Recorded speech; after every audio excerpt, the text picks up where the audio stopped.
아멘. 오늘 말씀 함께 말씀 읽겠습니다. 앉아서 합니다.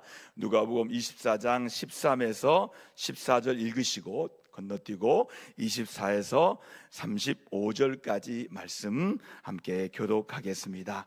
제가 먼저 13절 읽고 여러분 14절 읽고 제가 건너뛰고 24절 읽도록 하겠습니다. 말씀 교독합니다. 제가 먼저 읽겠습니다. 그날에 그들 중 둘이 예루살렘에 25일이 되는 엠마오라는 마을로 가면서 이 모든 일을 서로 이야기하더라. 24절입니다.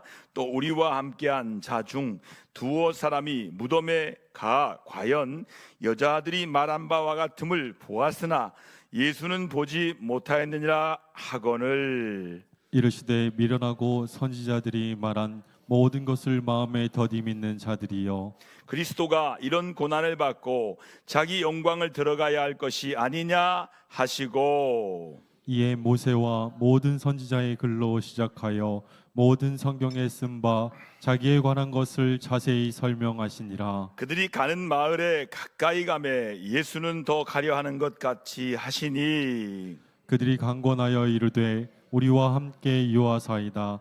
때가 저물어 가고 날이 이미 기울었나이다 하니 이에 그들과 함께 유하러 들어가시니라. 그들과 함께 음식 잡수실 때 떡을 가지사 축사하시고 떼어 그들에게 주시니 그들의 눈이 밝아져 그인 줄 알아보더니 예수는 그들에게 보이지 아니하시는지라. 그들이 서로 말하되 길에서 우리에게 말씀하시고 우리에게 성경을 풀어주실 때 우리 속에서 마음이 뜨겁지 아니하더냐 하고 곧 그때로 일어나 예루살렘에 돌아가 보니 11 제자 및 그들과 함께한 자들이 모여 있어 말하기를 주께서 과연 살아나시고 시몬에게 보이셨다 하는지를 함께합니다. 두 사람도 길에서 된 일과 예수께서 떡을 떼심으로 자기들에게 알려주신 것을 말하더라. 아멘. 기도하고 말씀 나누겠습니다. 하나님 아버지, 우리 주님은 살아계셔서 지금 여기 우리와 함께 하심을 저희가 영안을 열고 느끼고 또 깨닫게 하여 주시기를 간절히 원합니다. 우리 주님의 살아계심을 믿기에 오늘도 우리도 살아있는 믿음을 갖고 부활의 주님을 말씀으로 만나게 하시고 엠마오라는 두 제자가 주님 만나 다시 올라갔던 것처럼 우리 믿음도 절망에서 희망으로 또 많은 아픔에서 고통에서 기쁨과 감사함으로 올라가도록 말씀으로 우리 주님을 만나는 귀한 시간 되기를 예수님의 이름으로 감사하며 간절히 축복하며 기도드리옵나이다. 아멘. 여러분들은 길을 가다 방향을 잃어버린 경험이 있으십니까? 특별히 외국에 가서 길을 잃으면 더 막막하고 답답합니다. 삶의 길도 마찬가지입니다. 의사가 되기 위해서 의대에 가서 치열하게 공부하고 수년에 걸쳐 전문의 과정까지 다 마쳤습니다. 그런데 정작 그 일이 적성에 맞지 않는다는 걸 깨달으면 허무한 것은 물론이고 앞으로의 삶이 막막할 것입니다. 돈을 많이 벌면 행복할 줄 알고 보고 일에 매달렸는데 어느새 가족이 뿔뿔이 흩어져 같이 밥 먹을 사람이 한 명도 없다면 부자가 된 이후에 허탈감은 감당하기 힘들 것입니다. 여러분, 그토록 원하던 것을 성취해도 전혀 행복하지 않을 때가 있다는 거예요. 열심을 내어 무엇인가 이루었는데 하나도 만족스럽지 않을 때 길을 잃은 것 같은 혼란과 절망에서 한동안 헤어나오지 못할 수도 있습니다. 여러분, 오늘 본문의 말씀에 엠마오로 가는 두 제자가 그랬습니다. 한 사람 이름은 글로바이고 또 한 제자의 이름은 알 수 없습니다. 여러분, 이들은 예수님의 제자였습니다. 이스라엘의 구원할 메시아라고 믿은 예수님이 가롯 유다에게 배신당해 십자가에 달려서 돌아가셨습니다. 제자들에게 예수님은 삶의 전부이고 꿈이었습니다. 그런 예수님이 돌아가시자 그들의 삶의 방향과 목적을 잃고 모든 것이 허망해져 고향으로 돌아가고 있었습니다. 여러분, 사람마다 생각하는 삶의 의미도 이루고 싶은 꿈도 다 다릅니다. 가고자 하는 목적지와 방향도 다릅니다. 그러나 제자들처럼 삶의 목적을 잃어버렸다거나 어디로 가야 할지 모르는 곳에 도착해 있다면 여러분 기억해야 할 것이 있다는 거예요. 첫 번째, 예수님이 함께 하신다는 것을 깨달으라는 말씀을 기억해야 돼요. 한번 따라 합시다. 예수님이 나와 함께 하십니다. 이 사실을 깨달으라. 이 말씀을 기억하라는 거예요. 여러분, 예수님이 부활하신 날 두 제자는 예루살렘에서 약 11km 떨어진 엠마오로 가고 있었습니다. 어떻게 갈까요? 예수님이 십자가에 돌아가셨으니까, 예수님이 안 계시니까 처벅처벅 갔겠죠. 어깨는 축 늘어지고 발걸음은 처벅처벅 가고 있었어요. 두 사람은 예수님이 십자가에 달려 돌아가신 사건에 대해서 이야기하고 있었습니다. 그들에게 부활하신 예수님이 나타났습니다. 그러나 둘은 그 사람이 예수님이신 줄 모른 채 여전히 슬픔에 갇혀 있었습니다. 예수님은 자신을 알아보지 못하는 두 사람에게 다가가 무슨 이야기를 하고 있는지 물으셨어요. 그들은 예수님이 선지자인 것과 많은 사람이 그분이 메시아임을 바랐지만 십자가에서 못 박혀 죽은 것을 이야기했습니다. 그러면 그분의 시체가 없었다는 소문이 파다하다고 전했습니다. 돌아가셨는데 시체까지 사라졌다는 거예요. 쟤들은 오히려 어떻게 예루살렘에 있으면서 이 일에 대해서 모르냐고 그 사람에게 물어보았어요. 예수님에게. 이야기 들은 예수님은 그들의 믿음 없음을 꾸짖었습니다. 그리고 모세와 선지자의 글로 시작하여 모든 성경에 기록된 메시아에 대한 예언을 자세히 풀어서 설명했습니다.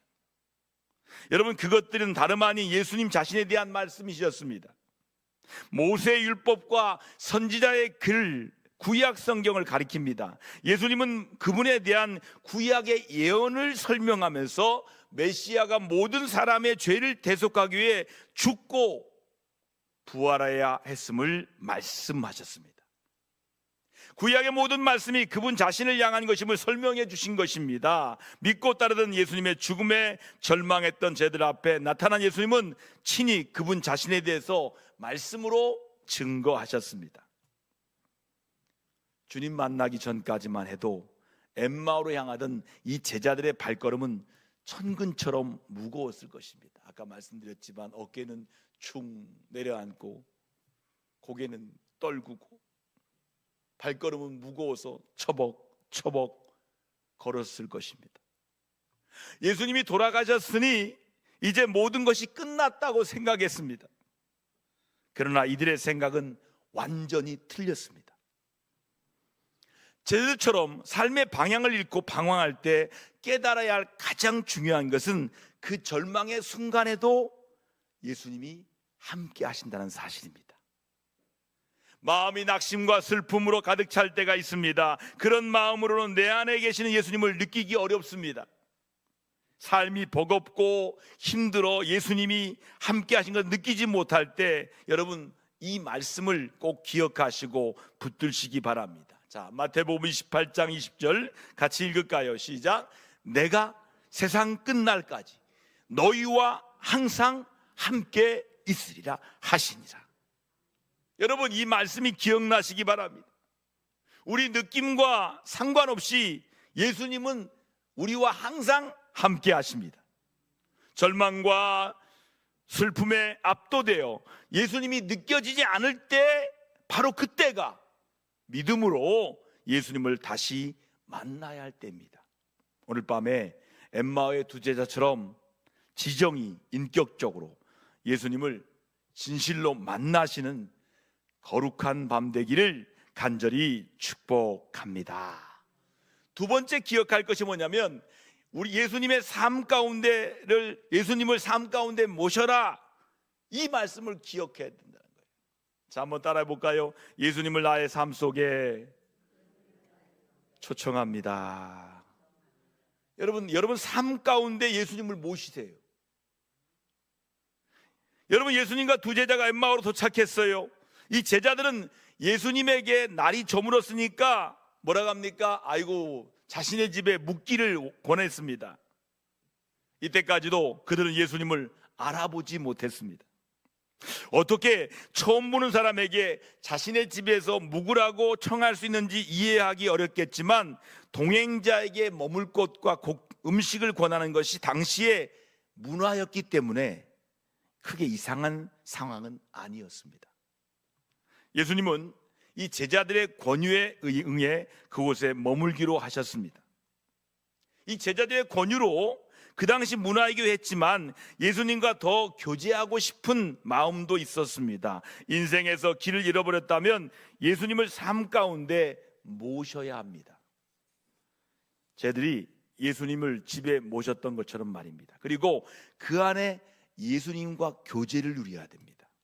자, 우리 교제의 말씀 계시록 3장 20절 다 같이 천천히 읽겠습니다. 함께 읽습니다. 볼지어다 내가 문 밖에 서서 두드리노니 누구든지 내 음성을 듣고 문을 열면 내가 그에게로 들어가 그와 더불어 먹고 그는 나와 더불어 먹으리라. 아멘.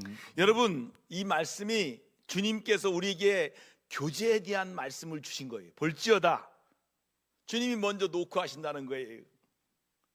그러면 우리가 마음 문을 열고 그분을 영접하면 그분과 교제할 수 있다는 거예요. 우리 모두가 선택할 수 있습니다.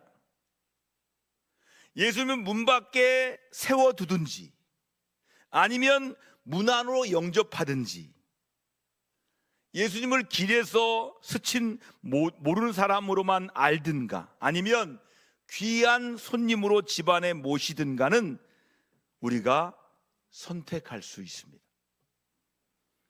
지금 인생길에서 헤매고 있다면 예수님을 여러분 안으로, 마음 안으로 영접해야 합니다. 혹시 예수님을 문 밖에 세워두고 있다면 그분을 여러분 삶 한가운데로 모셔야 합니다.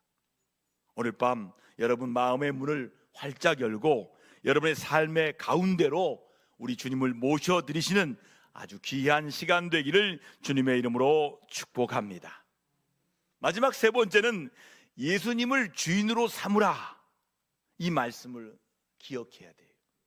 한번 따라 합시다. 예수님을 나의 인생으로 주인으로 삼으라.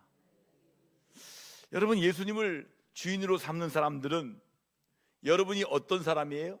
예수님은 주인, 나는 뭐예요? 종이죠, 종. 예수님이 주인이고 난 종이니까 누구 말 들어야 돼? 예수님 말씀 드려야죠. 근데 희한하게 믿는 사람이 있어요. 종이 주인에게 자꾸 달라 그래요. 내가 종인데 주인에게 자꾸 달라 그래요. 그러니까 안 주면 주인도 버려. 잘못 모신 거죠. 예수님을 잘 믿는다는 게 뭐냐면 내가 주인이 아니라 예수님이 주인 되는 거예요. 나는 종이라는 거죠. 예수님을 주인으로 삼으라, 이 말씀을 기억하시기 바랍니다. 예수님은 두 제자의 집에서 함께 저녁을 식사를 하셨어요. 식사하기 전에 떡을 가지고 축사하신 후 그걸 떼어 제자들에게 주셨습니다. 이는 매우 부자연스러운 상황입니다. 떡을 축사하고 떼어주는 것은 집주인의 일이기 때문입니다. 분명 이 제자들이 예수님을 손님으로 모셨는데 예수님이 축사하고 떡을 떼어 나누어 주면서 집주인처럼 행동하셨습니다. 이를 통해 두 제자가 예수님을 집주인의 자리로 모시고 주인으로서의 일을 하시도록 허락했음을 알 수 있습니다. 이들은 예수님을 손님으로 초대한 것이 아니고 자신의 주인으로 삼았습니다. 바로 그때 제자들의 눈이 밝아졌습니다. 마침내 주님을 주인으로 알아보게 되었다는 거예요. 여러분, 예수님이 주인으로 여러분 마음속에, 내 삶 속에 알아보는 역사가 있기 바랍니다. 아차! 내가 주인 아니었지? 알아봐야 돼요. 자녀의 주인이 내가 아니었잖아요. 내 가정의 주인이 내가 아니었잖아요. 이걸 알아보는 역사가 영안이 열리는 역사예요.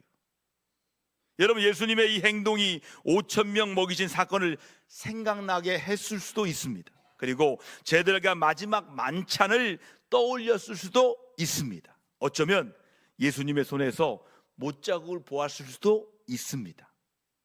분명한 것은 그제서야 두 제자는 예수님을 주인으로 알아보았다는 사실입니다.